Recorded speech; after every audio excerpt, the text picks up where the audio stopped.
without being sure that they will play. 2010, remember, Nigeria, Guinea, going for a tournament, going for a game. We were not sure whether we'll play the game or not. One of the reasons that made us so why must we always draw attention to ourselves and then make it difficult for ourselves in situations like this? That's the worry for me. We could go about it in a tidier way. Some people will argue with you that the Aminu Megere board has been the most successful. Some will say. Some will say, yeah, you can point out to all those things that they talked about, no grounds some to may disagree, some will disagree. Some will say, look, they won under 17, they won Nations Cup. But some will also say they didn't. Let's find a clean way of telling these guys, look, you have done your best, take a walk. I think the bottom line, like Tony said, is that government is like those that pays the piper, they taste the tune. When they want you out, when they want you out, they want you out. No matter what you have done. No matter what you have done. When your time is up, you have to bow out. All right, but I also agree there should be smarter ways of doing. But we wish the Falconers the best of luck. I think the Falconers. Yeah, I mean, we already have a short list, 25 players, and like you said, if the hammer doesn't fall, we'll go ahead. The axe is dangling. It can't just fall. We hope it doesn't. Onye will tell us that, look, so many occasions we will overcome. You remember in 2010, these guys were also the first one. They were almost not going for the Under-20 Women World Cup. They went there and came second when we pulled out in 2010. No, Tony, you also remember that when the immediate past minister assumed office, he went on a trip to FIFA. The former minister, Bolaji Abdullahi. And when he explained to the FIFA president, Blatter, how much government gives it was amazed. He was shouting, so some sort of concession. It's like a stick and carrot thing. FIFA knows the politics of Nigerian football. Yeah. And we always want, let them giving us the benefit of the doubt. Okay, all right. We just hope that everything will turn out well for Nigerian football, and the main actors will not suffer in this case. And we hope that the Falconets will go to that condition and play Andrew Osprey. That would mean that the FIFA hammer didn't fall or does not fall anytime soon. It will be suspended. Suspended hammer. Okay. All right, Tony, thank you for your time. We need to allow you rest, and we hope to see you back, to have you here back tomorrow. Or Hopefully. All right. If the hammer doesn't fall. Okay. Let's allow you to go and have some rest. And when we come back, we'll be talking about the World Cup. Tunde Koiki will join us. We'll be looking at semi-final matches. Tomorrow, Germany and Brazil will take to the field. We'll be looking at what could happen tomorrow when the sides play against each other. So we're going to break. Join us again. Fun, inspiration, and knowledge. That's what you get from readers, writers, publishers, and the entire book world. Get some interesting reviews, events, interviews, and latest updates from the book world. The Channels Book Club, inspiring you one page at a time. If you want to know what's trending or you miss your favorite live shows, you can watch it all on our YouTube channel. Simply log on to www.youtube.com/channelsweb. Scroll down to your favorite program and click play. You can also view all uploaded videos by clicking on View All. Don't forget to subscribe and get the latest videos. If they are interesting, like them and be heard. Get connected with the Channels Television YouTube page. The news at your fingertips.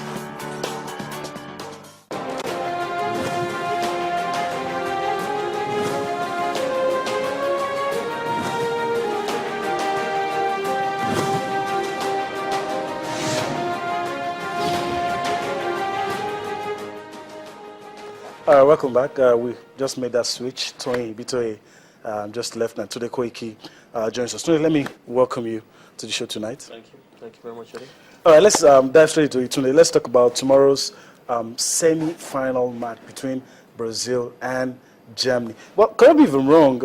2002, the only time I remember Brazil playing against Germany. That's the first time at any level, even when it was the FIFA World Cup. Yeah, they've played friendly. Yeah, friendly. Yeah. Okay, so let's talk about Brazil taking on Germany tomorrow. Both teams have won the World Cup. Brazil has won it 5 times. The Germans have won it 3 times. So that's it for you. The last time both teams met in 2002, Luis Felipe Scolari was Brazil's coach. They eventually won 2-0, and Rudi Voller was in charge of the Germans. But today, let's go look at Brazil's road to the semi-final and talk about how has it been, in your own opinion. 5 matches played, they've not lost any.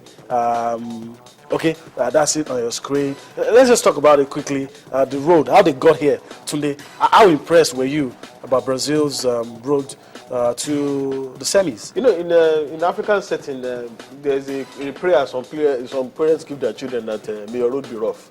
Okay. It sounds like a curse, but actually it's a prayer that the road is supposed to toughen you and prepare you for things ahead. And if you look at the Brazilian path to the semi-final, those results that you see, some of them flatter. For example, the 3-1 win over Croatia was tighter than it seemed. Some of the referee decisions were questionable. Also, that game against Chile as well, the Chileans could have won that game. A lot of people felt that the Chileans were actually the better team as well.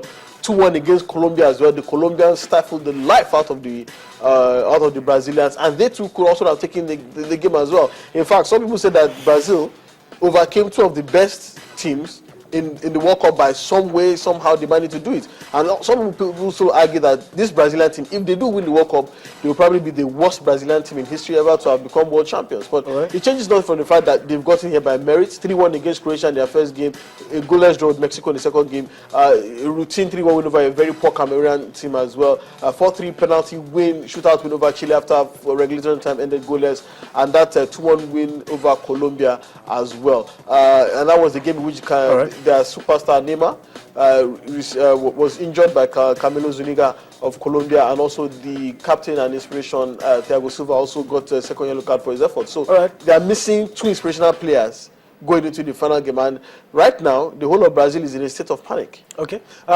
let's talk about the team, the players they have left to prosecute this game. David Luiz obviously would be the captain, and we hear it might be Willian coming in place of Neymar. Looking at it, I mean, resist the temptation of talking about the Germans. Stick with the Brazilians. What do you think they should do?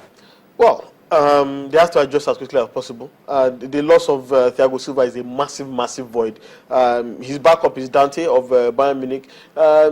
Dante is decent, but not as good. Not as good, not as influential as Thiago Silva. That is a big, big miss for them.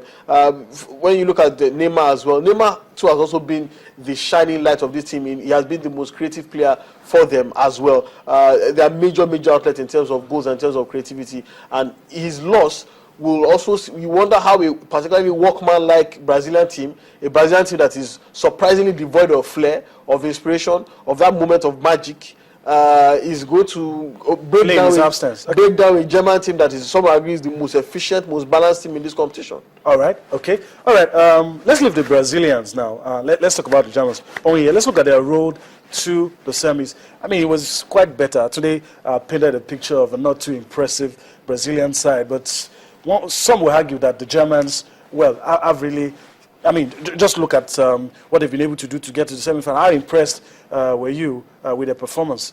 Yeah, apart from the game against the Black Stars of Ghana, I mean, the Black Stars gave them a run for their money in that game. They've been quite, decent. The first game, 4-0 against Portugal. Portugal that had Ronaldo. Okay. He took them to the cleaners. Then that game against the Black Stars of Ghana ended 2-2. They had to bring in, they had to dig deep the depth of the team from 2-0 down. They brought in Miroslav Klose and Schweinsteiger to, even scores. Then against USA, an American side that quite motivated, high on confidence, they managed to get that 1-0 victory. Then against the Algerian side, perhaps one of the most energy-sapping matches they have played. Against France too, the dying minute was, very, very dicey for them. Manuel Neuer had to make some, unbelievable saves. Especially one in the last minute. They have depth. Neuer, unarguably, should be one of the best goalkeepers in the world. Very calm under pressure. Very calm under pressure. They also have depth in the midfield, and the attack they have options. So I think perhaps the Brazilian national team, the Seleção, may be coming to the end of their run. Quickly, what do you think the Germans should do? Resist the temptation of talking about Brazil. The Germans, what do you think they should manage? A picture of Philipp Lahm, the captain, could play almost anywhere on the pitch, apart from maybe central defense and some other key players. apart from maybe